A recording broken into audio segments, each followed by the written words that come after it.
Olá, alunos! Vamos para mais uma aula de Química. Mas antes, para garantir a sua presença, faça a atividade que está no primeiro link lá do Classroom ou entregue a atividade impressa na escola. Vamos começar?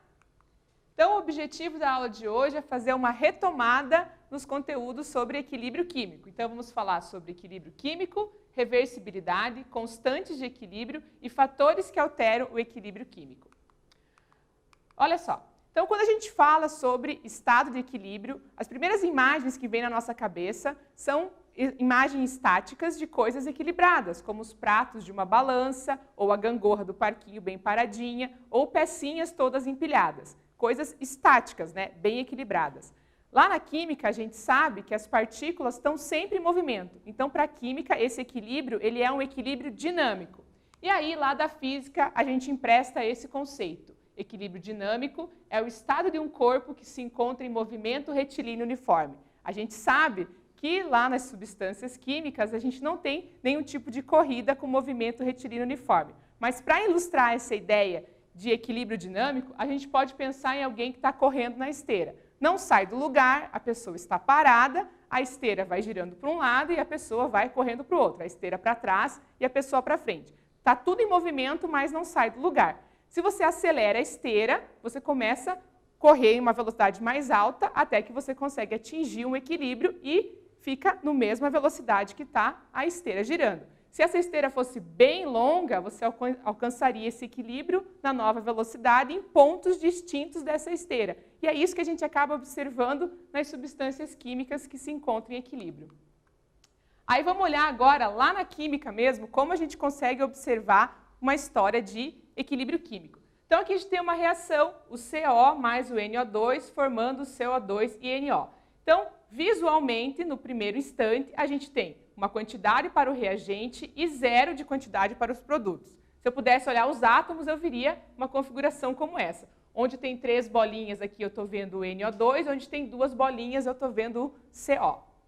Depois de um certo tempo, eu não vou ter mais nenhuma quantidade do CO, nenhuma quantidade do NO2, que são os reagentes, foram consumidos, tudo foi transformado em produto, e aí eu tenho uma quantidade, aqui no caso, 1 mol de CO2 e 1 mol de NO, e se eu pudesse ver os átomos, a configuração seria essa, muda a estrutura, porque são substâncias diferentes, certo? Isso numa situação sem reversibilidade, que seria só uma posição, só reação direta.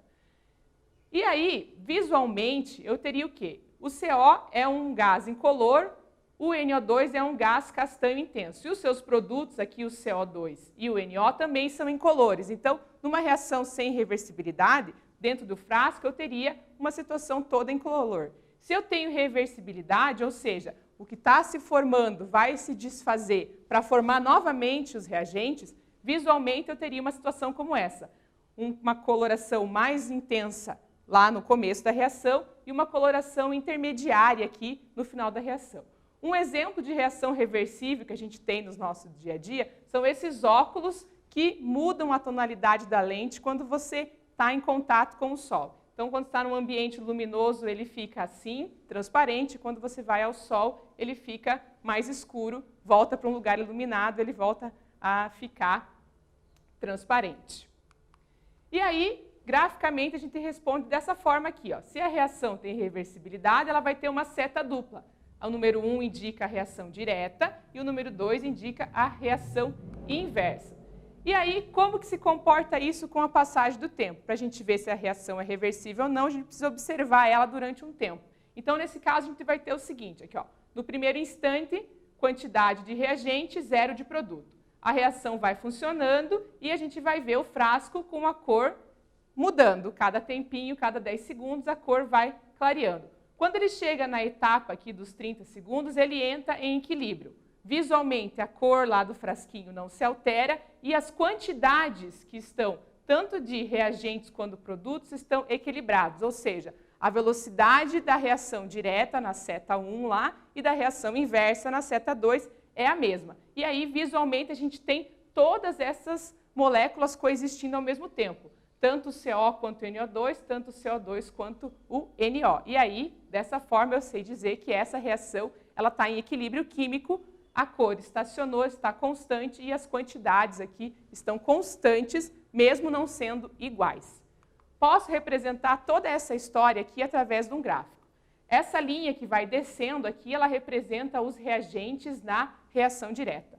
Essa que está subindo aqui representa os produtos que vão sendo formados também na reação direta. Quando elas se tornam linhas paralelas, significa que a partir desse ponto aqui, elas encontraram a velocidade direta e inversa igual e estão em equilíbrio. Então, esse é o caminho da reação. Chegou no tempo 40 minutos, essa reação encontrou o equilíbrio e eu tenho coexistindo todas as substâncias envolvidas nessa reação. Certo?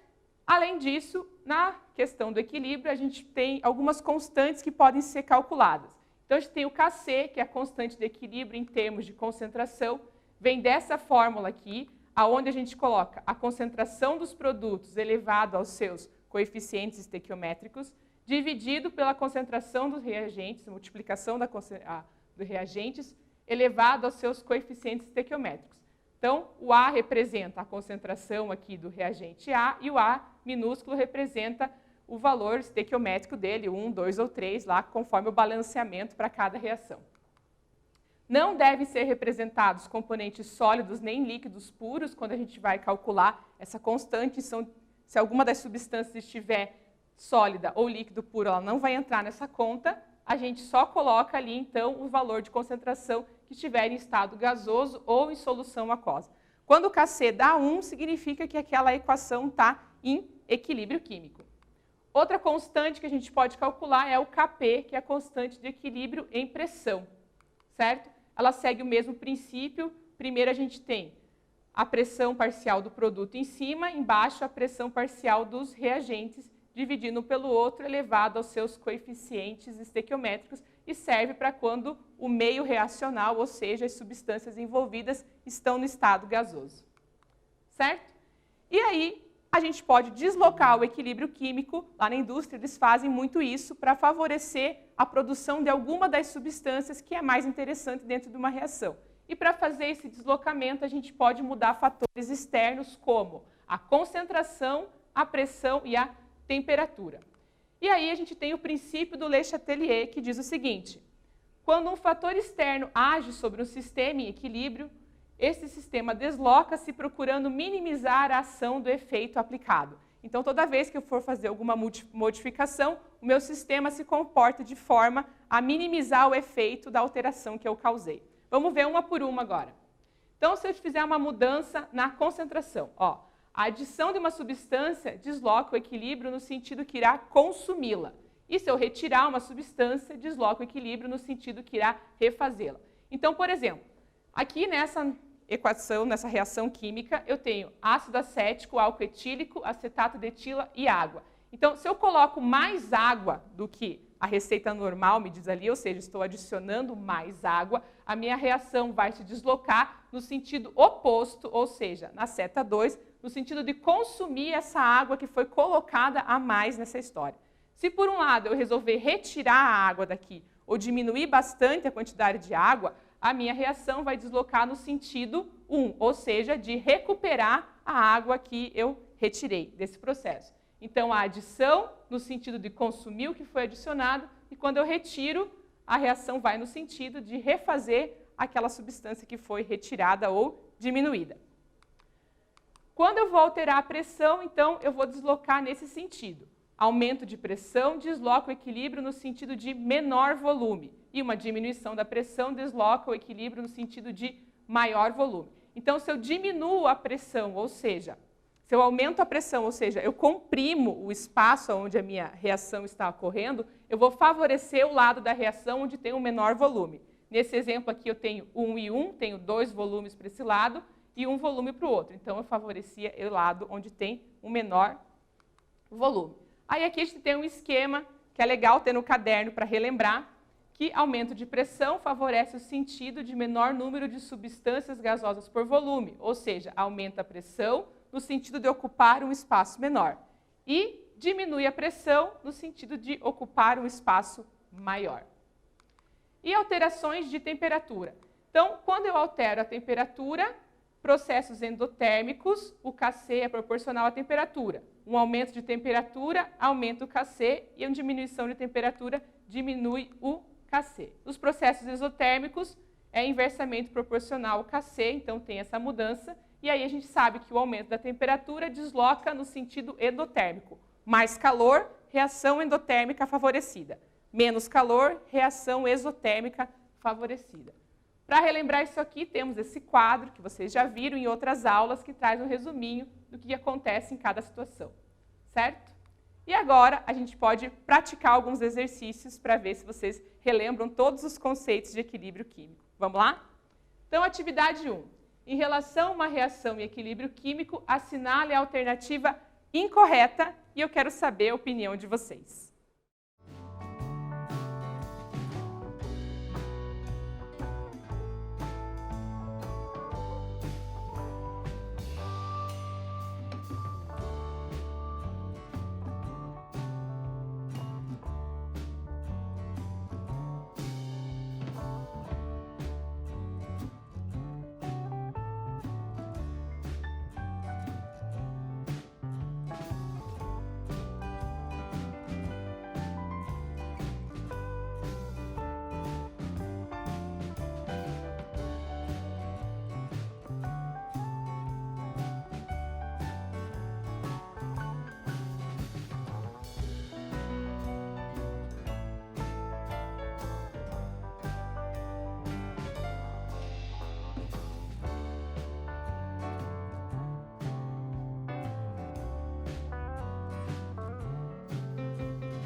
Vamos para a correção, então, pessoal? Olha só. Na letra A, ele fala o seguinte, ó. Não poder ocorrer troca de matéria com o ambiente. Isso é correto, né? A gente não tem que ter troca de matéria para ter equilíbrio. Pode ter um sistema fechado, se tudo for gasoso, ou como nos óculos que a gente viu lá, é uma reação de equilíbrio. Está em ambiente aberto, mas está restrito ali ao que está na lente do óculos. Na letra B, a energia não é introduzida ou removida do sistema. Correto. A energia é a própria dos reagentes e produtos, ali não é adicionada nenhuma energia extra numa situação de equilíbrio químico. E a letra C, que é incorreta, a soma das quantidades de matéria dos reagentes deve ser igual à soma das quantidades de matéria dos produtos da reação. Não necessariamente, podemos ter quantidades iguais de reagentes e produtos, mas o que tem que ser igual de verdade é a velocidade da reação direta e da reação inversa para ter equilíbrio químico e uma reação reversível. Vamos para a atividade 2? Olha só. As galinhas, assim como os cachorros, não transpiram e, por isso, respiram ofegantes para diminuir a temperatura corporal no verão. Por causa dessa respiração ofegante, as galinhas botam ovos com cascas mais finas do que o usual. O principal componente da casca do ovo é o carbonato de cálcio, que é o CaCO3. Este resultado surpreendente pode ser explicado com base no princípio de Le Chatelier, uma vez que, através da respiração ofegante, as galinhas liberam mais CO2 do que na respiração comum, conforme as equações a seguir. Julgue as assertivas a seguir como verdadeiras ou falsas. Temos duas assertivas a serem julgadas, quero saber a opinião de vocês.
Vamos para a correção da atividade? Olha só. Número 1, ele fala o seguinte: uma respiração muito ofegante provocará o deslocamento do equilíbrio representado pela equação 1 para a esquerda. Verdadeiro. Então, se eu tenho uma respiração muito ofegante, ou seja, eu vou ter o equilíbrio deslocado para o lado da esquerda. E a 2, ele fala o seguinte, ó, uma estratégia para tornar a casca dos ovos mais grossas no verão é a administração de água com gás que contém CO2 às galinhas. Verdadeiro. Porque se eu adiciono mais CO2, seguindo a equação 2 aqui, eu vou ter um sentido deslocado lá na formação da casca, que é o CaCO3, no sentido de consumir o que foi adicionado a mais, visto que a respiração ofegante faz faltar CO2 ali dentro do sistema das aves e por isso que a casca fica mais fina durante o verão. Bacana, né? Vamos para a atividade 3 agora. Em um recipiente de 5 litros, a uma temperatura T, são misturados 5 mols de CO e 5 mols de H2O. Quando o equilíbrio é atingido, coexistem 3,325 mols de CO2 e 3,325 mols de H2. Calcule o valor de Kc na temperatura T para a seguinte reação em equilíbrio. Vamos fazer uma continha, quero saber o resultado agora com vocês.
Vamos para a correção da atividade? Olha só, para ficar mais fácil entender o que está escrito no enunciado, a gente pode transformar as informações escritas numa tabela com os valores matemáticos. Então aqui a gente tem a nossa equação que está balanceada, as quantidades iniciais, 5 mol de cada um dos reagentes, 0 para os produtos no momento 1, as quantidades que reagem se formam. Então ele diz que gastou 3,325 de cada um dos reagentes e formou 3,325 lá dos produtos. E aí, o que realmente foi usado de equilíbrio? Ele colocou uma quantidade a mais. Então, eu vou fazer 5 menos 3,325 e, na verdade, a gente usou 1,675 mol de cada um dos reagentes aqui. E o que formou, ele já deu para nós a informação certa.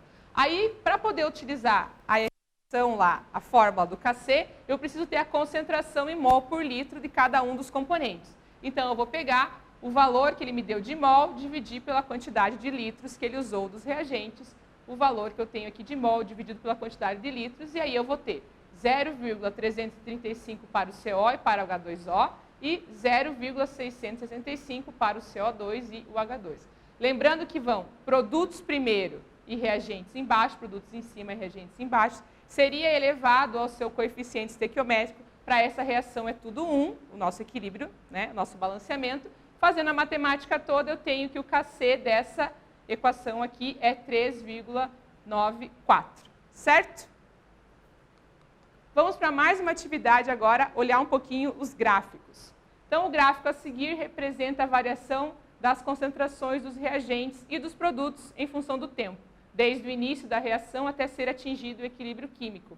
Na letra A, ele quer saber como podemos equacionar o equilíbrio químico, ou seja, como que a gente vai escrever a reação, certo? E, na letra B, qual é o instante em que o equilíbrio químico é atingido. Agora é com vocês.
Vamos para a correção?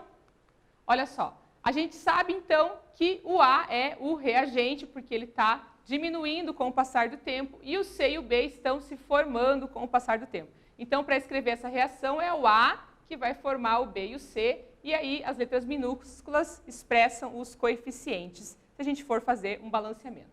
E a letra B, ele diz em qual instante o equilíbrio químico é atingido, então é a partir da onde as retas se tornam paralelas, nesse caso é o instante T3, que indica o momento que vai alcançar o equilíbrio nessa nossa reação.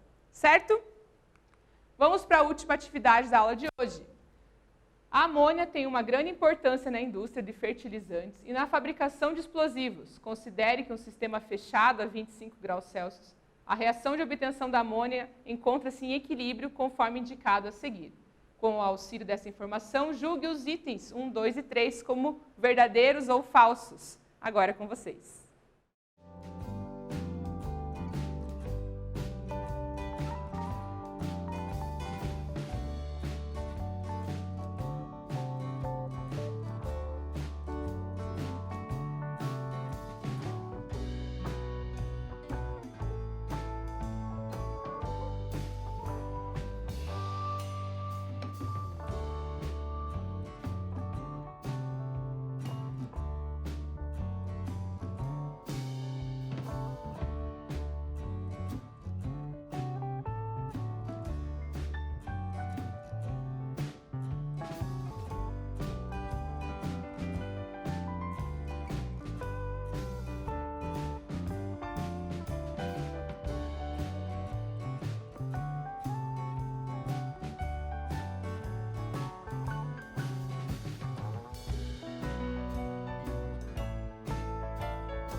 Vamos para a correção da atividade?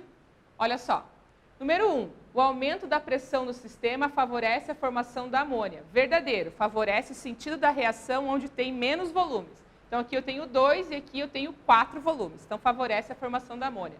2. O resfriamento do sistema favorece o consumo do nitrogênio. Sim, porque diminuir a temperatura favorece a reação exotérmica. Eu tenho ΔH que diz que essa reação é negativa, ΔH, reação exotérmica. E na 3, a retirada da amônia do sistema não afeta o rendimento da reação. Falta, se eu retirar ou adicionar qualquer coisa, vai mudar o processo de equilíbrio da reação que está ali, ok? Então, na aula de hoje, nós falamos sobre equilíbrio químico, reversibilidade, constantes de equilíbrio e fatores que alteram o equilíbrio químico. Espero vocês na próxima aula. Muito obrigada e até breve.